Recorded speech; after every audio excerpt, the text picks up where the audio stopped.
the intelligent minorities can engineer consent through the use of manipulation, propaganda, and control. And we should do it. People have got to know whether or not their president's a crook. Well, I'm not a crook. We're in the midst of a serious financial crisis, and the federal government is responding with decisive action. I know that the American people share my deep belief that if a danger exists in the world, it is a danger shared by all. We need to actually double down on the public health measures. You can't look at that television and say, nothing happened on the 6th. I'd like for you to answer the question. Okay, it's very simple to answer. That's why I asked it. It's very simple to you. You're a nasty person, I'll tell you.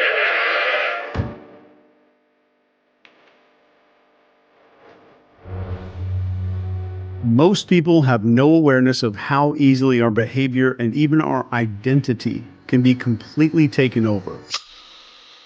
But people are waking up. I spent 20 years in the U.S. military. I'm a behavior expert.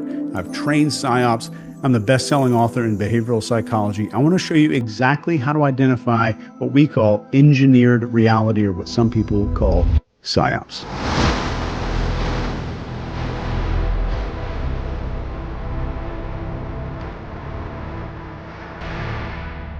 At the end of this, I'm going to give you a tool that's literally going to give you a score out of 100 that shows you how likely something is to be a PsyOp. Let's do this. So the first thing you need to know is following the F.A.T.E model: focus, authority, tribe, and emotion. This is what triggers the mammalian part of our brain that makes all of our real decisions. The first part is focus. PsyOps always aim to hijack your attention with repetition, shocking visuals of fear-inducing scenarios. Some examples are like 24/7 media coverage of a crisis, or constant repetition of terms like unprecedented. So with this, pause and ask, why is this message being pushed so aggressively? So compare how much airtime different stories are receiving and note any disproportionate focus. The second part here is authority. Trusted figures might shift their tone or positions unnaturally to support the narrative. So watch very closely for expert panelists or endorsements where authority figures might speak outside of their expertise. Pay close attention to that one. Then we have tribe. So messages that polarize opinions or create stark in-groups versus out-groups, or exploit our tribal instincts. For example, labeling groups as patriots versus traitors, or scientific versus deniers. Be very careful when you hear that language. Finally, we have emotion.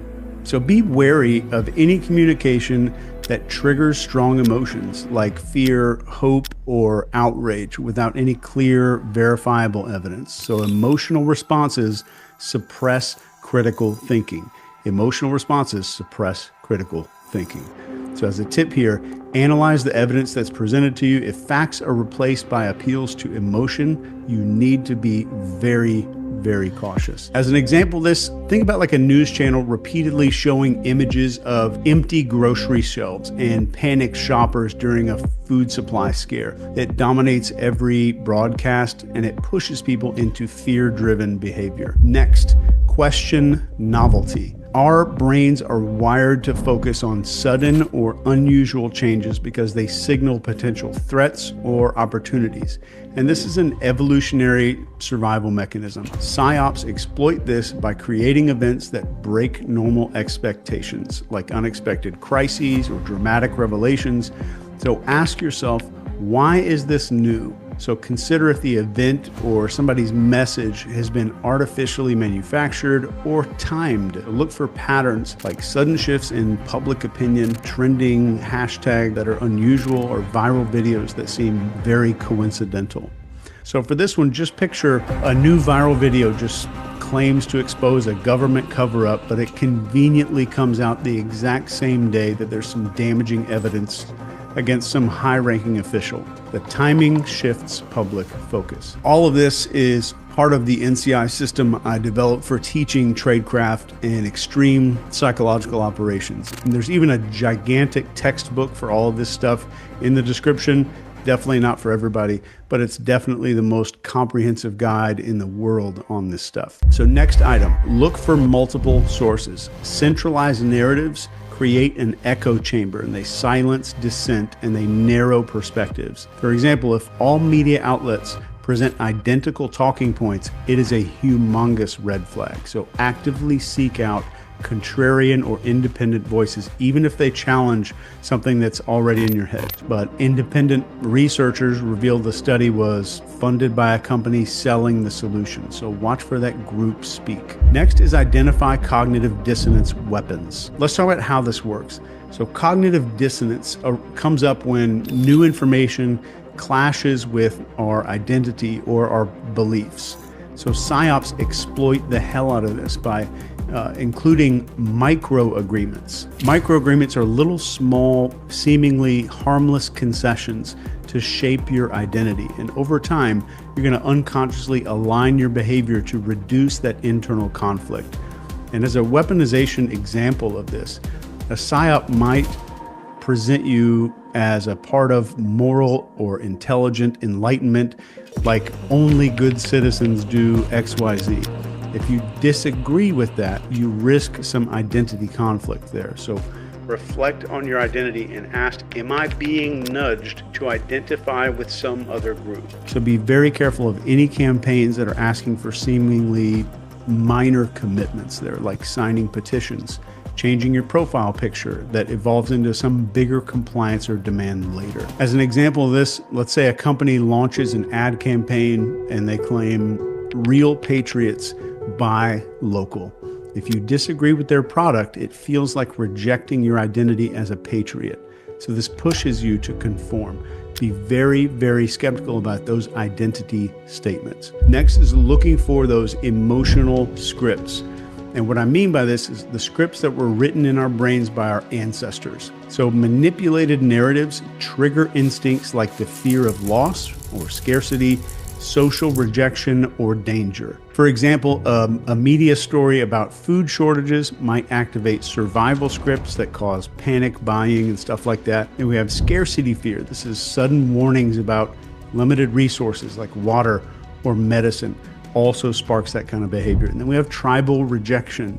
These are threats of being socially outcast, like you're selfish if you don't comply. And those things override logic every time. And as a tip for this, break the script by focusing on the facts. Like, what's the likelihood of this scenario? So compare the claims with other sources. For this, just picture where a politician says something like, if we don't act now, our children will not have a future. This taps into survival instincts, those ancestor scripts in our head, and it's tied to protecting offspring. It creates urgency without any facts. Next is follow the money. So there's a trail of beneficiaries here. So identifying who benefits always is going to reveal the motive. So look for funding sources like sponsorships or political connections that are tied to the narrative. So use tools like opensecrets.org or public financial records to see who profits from this. So for policies or campaigns, identify the industries like pharmaceuticals, tech companies, etc., that stand to gain the most. So to illustrate this in your mind right now, picture a charity that's promoting clean energy awareness, and they seem noble until an investigations are showing that it's funded by a solar panel corporation that's lobbying for subsidies or something like that. Next, and this one is very important, is analyze the context boundary. The mechanism here is context, and context defines what is permissible. So manipulative people shift contexts to normalize extreme behavior. As an example of this, in emergencies, people accept surveillance or martial law that they normally would completely resist. So ask, what is the context? Compare some similar events in different settings to see if the rules or responses seem disproportionate. Look for contradictions. So for lots of the students who are brand new to NCI University, this right here is the most massive realization when they realize that the ability to weaponize cognitive dissonance and then shift the context can get anyone to do almost anything. As a hypothetical example of this, let's say there's a major cyber attack. The governments are now justifying some sweeping surveillance laws to protect the citizens. This changes the context to make previously unacceptable actions seem absolutely necessary. Next, spot the use of archetypes because they're woven into our brains. PsyOps simplify narratives by using archetypes like heroes and villains and saviors. Some examples are like portraying one leader as the sole solution or demonizing dissenters as the enemy. Deconstruct the story. Ask who are the characters and what roles are they playing. Simplistic, like good versus evil stories usually signal manipulation just about every time. So always seek nuance there. In the real world, you're going to see something like maybe a leader is repeatedly portrayed as a savior fighting something that's pure evil, and the narrative ignores their mistakes and oversimplifies the conflict to prevent a lot of scrutiny. Next, evaluate the frame. So let's do a step-by-step evaluation here. First one is expectation. What are you expected to believe or do based on this thing that you're exposed to in the media? Next is belief. What assumptions are being made about you, like your values or your fears? Then we have perception. So how is reality being shaped, like selective facts or missing contexts? And definition is the final step here when it comes to a frame. What truth is being asserted as something that's completely unchallengeable? This comes up with information suppression. So really look for topics that are being avoided, critics that are being silenced. If somebody needs to be silenced in order for an idea to make it, then the idea is not good. So alternative viewpoints being discredited, that's a big one to look out for. So cross-check timelines of events and notice if critics are labeled conspiracists or if algorithms are suppressing some kind of specific search. And this is a big one, especially in today's time. So to get a good example of this, during maybe a corporate scandal, the company's PR team frames these critics as disgruntled employees with a grudge. So this shifts the focus away from the legitimate concerns to the motives of the critics. And it does it almost without us realizing that that's happening in our brain. So next, be alert to rapid compliance shifts. This one is scary and it's happening every day. PsyOps create urgency to drive rapid compliance. And these tactics are stuff like emotional appeals, staged group behaviors, or false consensus. For this, it's really important to slow down and resist the pressure to act, to question the conformity as much as possible, and test the message, engaging the skeptics there. So in the real world, this might look like maybe a viral social media challenge urges all these users to adopt this brand new symbol or profile picture or hashtag kind of overnight, and it creates a wave of compliance. So later, this is kind of like a foot in the door technique. It's tied to some divisive political agenda.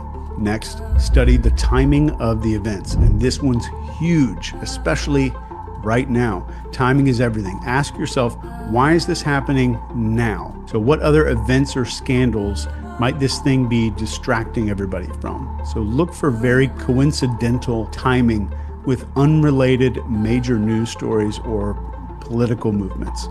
PsyOps can very often be smoke screens.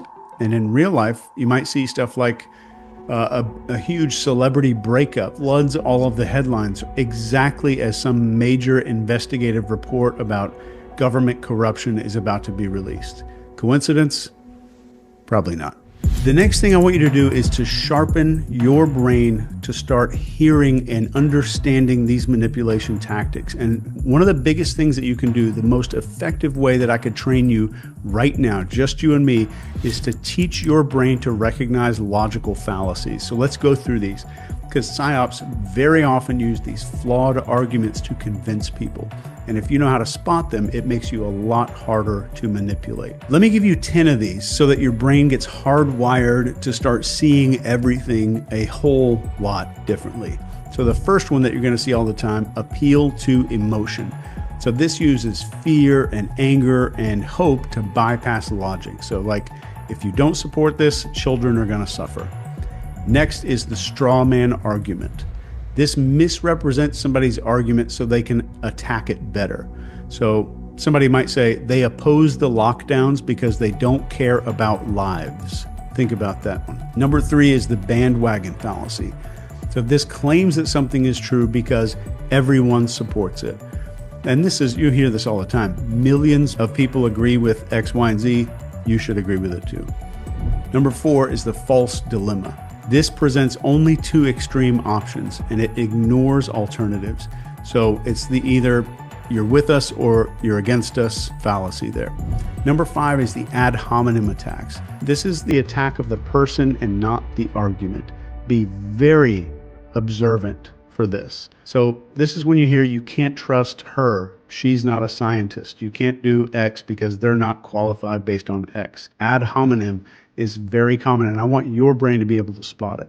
Number 6 is appeal to authority. And this is a claim that something is true because an authority figure said so. So like Dr. X supports it, so it's absolutely right. You have to trust the science. Number 7 is the slippery slope. These are claims that one action is going to lead to some extreme negative outcome. So you've heard this before. Somebody says something like, if we allow this, we're going to lose all of our freedoms. All of our freedoms are gone. The country is gone. All of that kind of talk like that. Be very attuned to when you hear that and very cautious when you hear that. Number 8, hasty generalizations. And these are broad claims that are made with very little evidence. So the example is 2 politicians lied, so all of them must be corrupt. So giant claim, tiny bit of evidence. 2 politicians might have lied, so they're all corrupt. Number 9 is huge. It's the red herring. So this distracts people with irrelevant information. You've heard this maybe as an example when somebody says, why are we worrying about climate change when we have so much crime going on right now? It's an argument of distraction. Number 10 is false equivalence. This compares 2 things as equals when they're absolutely not equal. So you'll hear somebody say something in the news that's both sides have extremists, so they're exactly the same. That's a very damaging one. I know there's a lot of information here, so I want to give you access to the actual tool that we use to identify PsyOps that even rates the likelihood on a 1 to 100 scale. Now, I'm going to add that into the description right below this video. But keep this in mind. Throughout history, the people who stood tallest in the storm were not the ones who knew all the answers. They were the ones who asked the right questions.